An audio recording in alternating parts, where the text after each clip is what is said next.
माझं नाव सागर शिवराम मल्ले. मी नाशिक येथील रहिवासी होतो.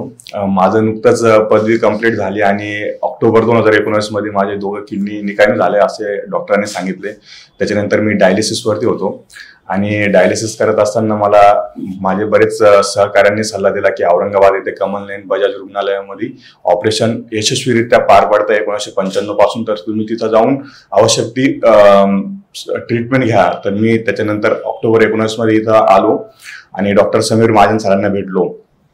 सरांनी योग्य ते मार्गदर्शन करून त्यांनी मला किडनी प्रत्यारोपणाचा सल्ला दिला आणि मी त्या दृष्टिकोनाने पुढे वाटचाल केली. आणि वाटचाल करत असताना माझी परमिशन वगैरे आली आणि मार्च 2020 मध्ये कोविड सुरू झाला. तर त्या दरम्यान ऑपरेशन्स वगैरे सगळे बंद झाले. त्या दरम्यान मी पुन्हा डायलिसिस केली आणि जेव्हा कोविड पूर्णपणे म्हणजे ऑपरेशन सुरू झाले त्यानंतर डॉक्टरांनी मला सांगितलं की आता आपण ऑपरेशन करू शकतो.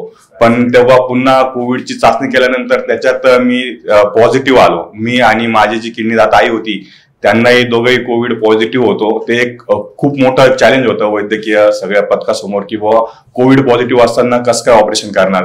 तर ते आव्हान सगळ्या डॉक्टरांनी, डॉक्टर समीर महाजन सर आणि ऑपरेशन करणाऱ्या डॉक्टरांनी ते पेललं आणि माझं ऑपरेशन 22 जानेवारी 2021 रोजी व्यवस्थितरित्या सक्सेसफुली पार पडलं. आणि त्याच्यानंतर आज मला इथं 3.5 वर्ष झाले. मी व्यवस्थित आहे आणि मागील 2 वर्षापासून मी याच हॉस्पिटलमध्ये कमल नयन बजाज रुग्णालयामध्ये ॲज अ ट्रान्सप्लांट कोऑर्डिनेटर म्हणून कार्यरत आहे. आणि आता मी एकदम व्यवस्थित आणि ठणठणीत आहे. सागर सर, तू एक रुग्ण म्हणून सगळं अनुभवलेलं आहेस. हो सर. आणि एक सर्वसामान्य रुग्ण नाही तर कोविड काळामधला रुग्ण म्हणून, एक किडनीचा रुग्ण म्हणून तू सगळं कठीण परिस्थिती अनुभवलेली आहेस. हो. तर जे रुग्ण आता डायलिसिस करत आहेत आणि जे की किडनी ट्रान्सप्लांटची वाट बघत आहेत यांना तू काय सांगू इच्छिशील की किडनी ट्रान्सप्लांट नंतर आयुष्य कसं बदलतं?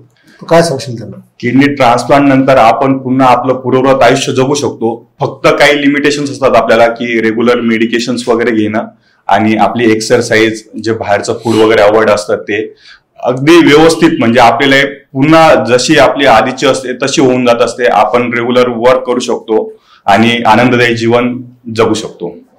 औषध पाणी घेण्याबद्दल? औषध पाणी आपल्याला इम्युनोसप्रेशनचे जे टॅबलेट चालू असतात, प्रत्येक किडनी पेशंटला माहित आहे की ऑपरेशन झाल्यानंतर त्यांना लॉंग लाईफ मेडिसिन्स घ्यावे लागतात. तर ते मेडिसिन रेग्युलर घ्यावी आणि रेग्युलर घ्यावी लागते आयुष्यभरासाठी. आता सध्या तर तू एक बजाज रुग्णालयाचा हिस्सा आहेस. हो सर. पण जेव्हा तू इथे पहिल्यांदा आला होतास आणि किडनीचा पेशंट म्हणून, तर तेव्हा तुझे अनुभव इथे कसे होते? सर, जेव्हा मी इथं आलो तेव्हा मी एक नवीन होतो. मला इथं सगळं अपरिचित होतं आणि इथल्या हॉस्पिटलचे स्टाफ, तेव्हा अमोल मुदलियार सर होते कॉर्डिनेटर म्हणून, त्यांनी व्यवस्थितरित्या गाईड केलं. हॉस्पिटलचा स्टाफही खूप एकदम अतिशय त्यांनी व्यवस्थित हँडल केलं की सगळं, मला इथं सगळं काहीच माहित नव्हतं की पॅथॉलॉजी कुठे आहे वगैरे, कशी ट्रीटमेंट घ्यायची वगैरे, सगळं त्यांनी पूर्णपणे सहकार्य केलं हॉस्पिटल स्टाफने वगैरे. तुम्हाला मी आणखी एक सांगू इच्छितो की सध्या केंद्र सरकारच्या वतीने कॅडेव्हर ऑर्गन डोनेशन, म्हणजे मेंदू मृत झालेल्या व्यक्तीचं अवयव इतर रुग्ण, ज्यांना गरजू रुग्णांना देण्याचं, तर ह्या प्रक्रियेला खूप चालना दिल्या जात आहे सध्या. आणि याच्याच अंतर्गत एक NTORC सेंटर म्हणून असतं, तो टेक्निकल भाग आहे. तर या प्रक्रियेमध्ये सागर सध्या ऍक्टिव्हली सपोर्ट करत आहे. तर जी व्यक्ती इतर काही कारणाने, मेंदूच्या कुठल्या आजाराने, रोड ऍक्सिडेंट आहे किंवा मेंदूमध्ये रक्तस्राव होतो आणि मेंदू निकामी होतो आणि त्यांचा श्वास बंद पडतो, तर अशा व्यक्तींचे चांगले अवयव काढून ते इतर रुग्णांना, जे की अवयवांच्या प्रतीक्षेमध्ये आहेत, एखाद्याचं लिव्हर खराब झालेलं असतं, एखाद्याचं हृदय खराब झालेलं असतं, एखाद्याची किडनी खराब झालेली असते. सध्या तुमचं कसं, किडनी तुम्हाला कोणीतरी जिवंत व्यक्ती देते, तर एखादा जो मेंदूमृत व्यक्ती असतो त्याचे पण अवयव काढून अशा व्यक्तींना दिले जाऊ शकतात. आपल्याकडे असं कॅडेव्हरचं किडनी ट्रान्सप्लांट पण होतात, झालेले आहेत. आणि ह्या सगळ्या प्रक्रियेमध्ये कठीण परिस्थितीतून दिलेला सागर मल्ले हा आता मदत करतोय आपल्याला कॅडेव्हर ऑर्गन ट्रान्सप्लांटेशन मध्ये. तर त्या दृष्टीने पण त्याचं आपण परत एकदा अभिनंदन करू.